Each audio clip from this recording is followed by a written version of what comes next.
हीर ने 13,600 रुपये में एक अलमारी खरीदी और उसके परिवहन पर 400 रुपये खर्च किए। उसने इसे 16,800 रुपये में बेच दिया। उसका लाभ प्रतिशत ज्ञात कीजिए। तो सुधीर ने अलमारी 13,600 रुपये की खरीदी है, प्लस इसमें 400 रुपये ट्रांसपोर्ट का लगा हुआ है। तो इसकी कुल लागत कितनी हो गई? कुल लागत बराबर हो गया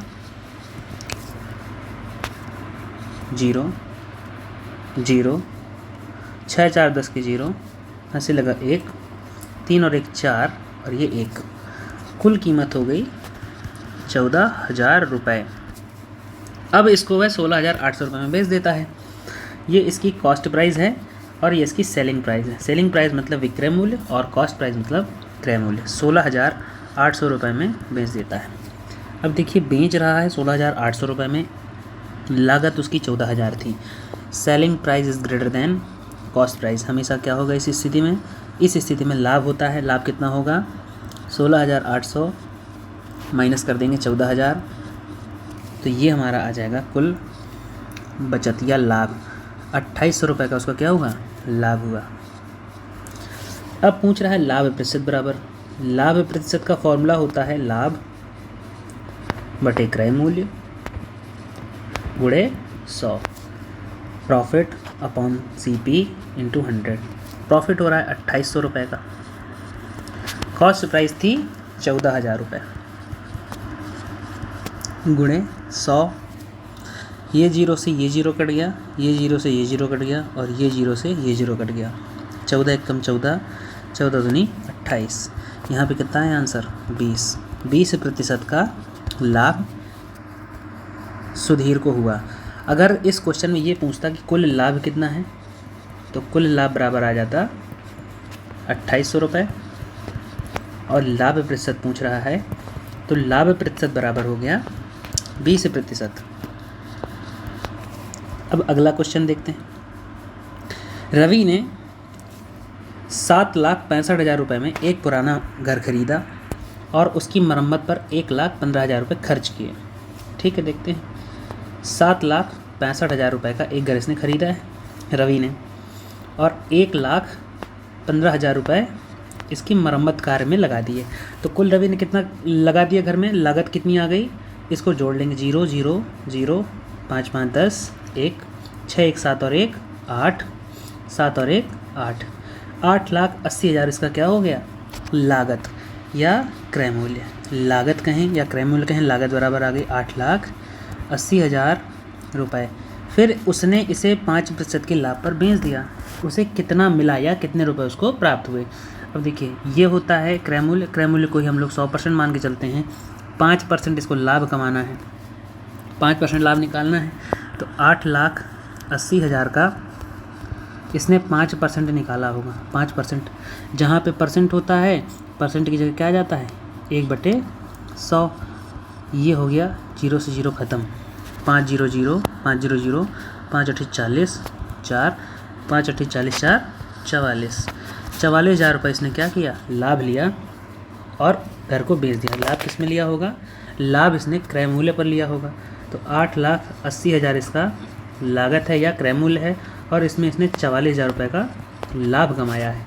तो कुल इसको फाइनल प्राइस जो मिला है, इसका सेलिंग प्राइस जो था वो हो गया 0 0 0 4 8 और 4 12 1 8 और 1 9 9,24,000 रुपये।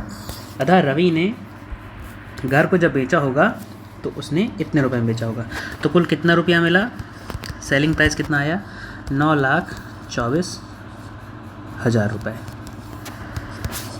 ये इसका आंसर हो गया। नेक्स्ट क्वेश्चन में आते हैं। एक विक्रेता 25 रुपये प्रति दर्जन की दर से, यहाँ पे रुपये होगा, 25 रुपये प्रति दर्जन की दर से नींबू खरीदता है तथा उन्हें 5 रुपये प्रति दर्जन की दर से बेचता है। देखिए, 25 रुपये के एक दर्जन और उन्हें 5 रुपये प्रति दर्जन की दर से बेचता है। 5 रुपये का बेच रहा है एक दर्जन, मतलब 25 रुपये उसका क्या है? क्रय मूल्य है, और 5 रुपये क्या है? विक्रय मूल्य सेलिंग प्राइस। अब यहाँ पे 5 रुपये विक्रय मूल्य छोटा है, क्रय मूल्य बड़ा है, तो जब भी क्रय मूल्य बड़ा होता है सेलिंग प्राइस से, सीपी बड़ा होता है सेलिंग प्राइस से, तो हानि होती है। हानि कितने की हुई? 5 माइनस 25 कितना आया? 20 माइनस 20 आया, इसी को 20 रुपये की हानि कहते हैं। अब कह रहा है उसका लाभ या हानि प्रतिशत ज्ञात कीजिए। लाभ तो हुआ नहीं, हानि हुई, तो हानि प्रतिशत निकाल लेंगे। हानि प्रतिशत का फॉर्मूला होता है हानि प्रतिशत बराबर होता है हानि बटे क्रय मूल्य और गुणे में 100। हानि कितनी हुई है? 20 रुपये की। सीपी कितनी थी इसकी? 25 रुपये, और 100 से गुणा करा देंगे। 25 से कम 25, 25 चौको 100, कितना आया? 20 चौको 80, 80% की इसको हानि हो रही है।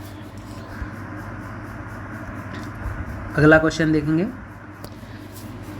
दिया हुआ है 12 पेन का विक्रय मूल्य, 12 पेन का विक्रय मूल्य 15 पेन के लागत मूल्य के बराबर है। अच्छा, 12 पेन का क्या विक्रय मूल्य किसके बराबर है? 15 पेन के क्रय मूल्य के बराबर। मतलब कि अगर 15 पेन 100 रुपये के लाता है, 100 रुपये इसकी सीपी मान लीजिए 15 पेन की। अगर 15 पेन 100 रुपये के लाता है तो 12 पेनों को क्या करता है? वो 12 पेन 100 रुपये में बेच लेता है। ठीक है। अब 12 पेन का जो विक्रय मूल्य है वो किसके बराबर है? 15 पेन के कॉस्ट प्राइस के बराबर है। अब उसके पास 3 पेन कितने बच गए? शेष बच गए। कहने का मतलब ये है कि अगर 15 पेन वो 100 रुपये के लाता है तो 12 पेनों को ही वो 100 रुपये में बेच लेता है। कितने पेन एक्स्ट्रा बच गए? 3 पेनों का लाभ हुआ। कितने पेन का कॉस्ट प्राइस था? 12 पेनों का, गुणा करा देंगे 100 का। लाभ प्रतिशत का फॉर्मूला है, लाभ हुआ उसको 3 पेनों का। इसको सॉल्व करेंगे, 4 3 12, 4 से कटेंगे 25 बार में, ये हो जाएगा 3 गुणे 25 बटे 3, 3 से 3 कट जाएगा, लाभ प्रतिशत हमारा आ जाएगा 25% का। मतलब कि इसको 12 पेन का विक्रय मूल्य 15 पेन के लागत मूल्य के बराबर है। तो लाभ प्रतिशत क्या हुआ? लाभ प्रतिशत हमारा हुआ 25% का।